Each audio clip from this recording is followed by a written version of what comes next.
Hello, this is Sakshi Baukar from Inventiva magazine. Here's the news bulletin for today.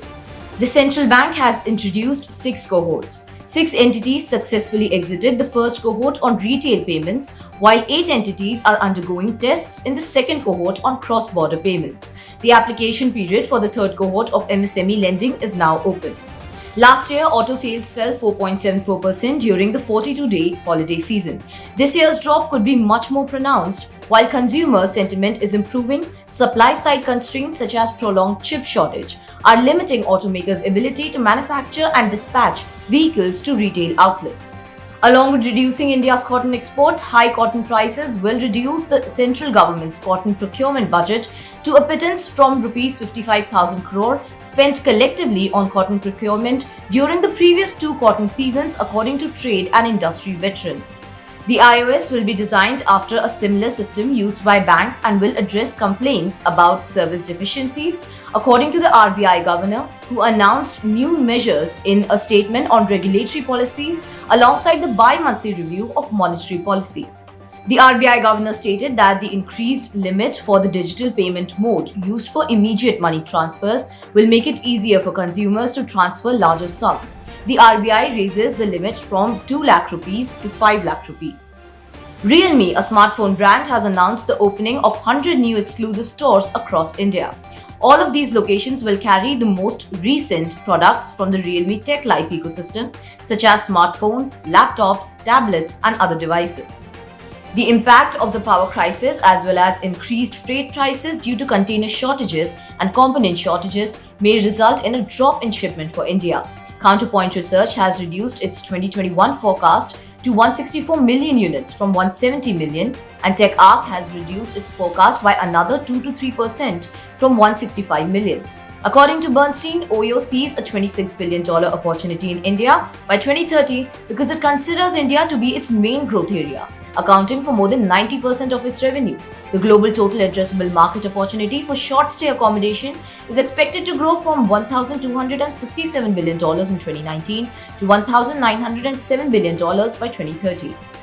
According to official documents, Tata Consultancy Services or TCS NSE, 1.57%, India's largest software exporter, is competing for a $50 billion information technology procurement contract floated by the US government's National Institute of Health or NIH alongside other global IT majors such as Capgemini. According to hiring firms, new rapidly emerging FMCG retail models like direct-to-consumer and social commerce platforms are fueling demand for consumer-facing tech talent. In recent months, large traditional FMCG players such as HUL, Tata Consumer, Marico, Kevin Care, and Orion have all increased their D2C channels. OnePlus teased the launch date of the OnePlus 9RT on Weibo with teasers. The launch will take place in China on October 13 at 7:30 p.m. CST Asia, which is 5 p.m. IST. Along with the OnePlus 9RT, the event will debut the OnePlus Buds Z2, the company's next-generation true wireless stereo earbuds, according to a teaser posted on Weibo. The chart is topped by ICICI Prudential Technology Fund, which has returned 27.8% through SIPs over the last 10 years. Over this period, monthly investment of Rs 10,000 would have grown to a whopping 51.5 lakh rupees.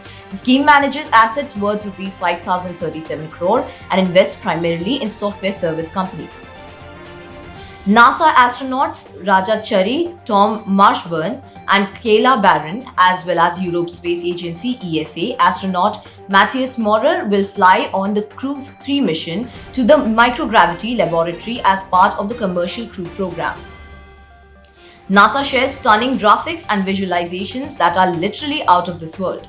NASA shared a visualization of a parade of Saturn's moon on their Instagram account dedicated solely to the Hubble telescope.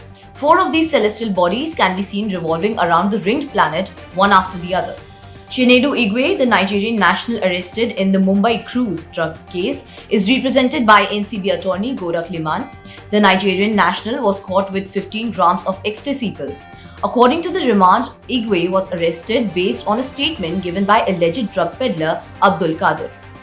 Bollywood actor Shah Rukh Khan's son Aryan Khan and other accused in the Mumbai drugs bust case will be quarantined at Arthur Road Jail. Aryan's bail plea was rejected by a Mumbai court on Friday. The accused will be lodged in a quarantine cell made inside the jail compartment for 3 to 5 days. At least 50 people were reported dead by hospital sources after an explosion rattled a mosque in Afghanistan's Kunduz city during Friday prayers on 8 October. No group has claimed responsibility for the attack as yet, AFP reported. Tata Sons chairman emeritus Ratan Tata today expressed delight after the Salt to Software conglomerate won the bid to acquire debt-laden Air India.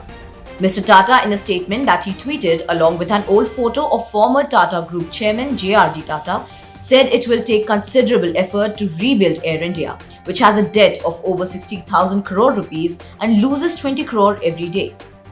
Manish Bhanushali, the purported BJP worker who was caught on video escorting Aryan Khan's friend Arbaz Merchant after the Narcotics Control Bureau busted a drug party, will take legal action against NCP leader Nawab Malik for defaming him.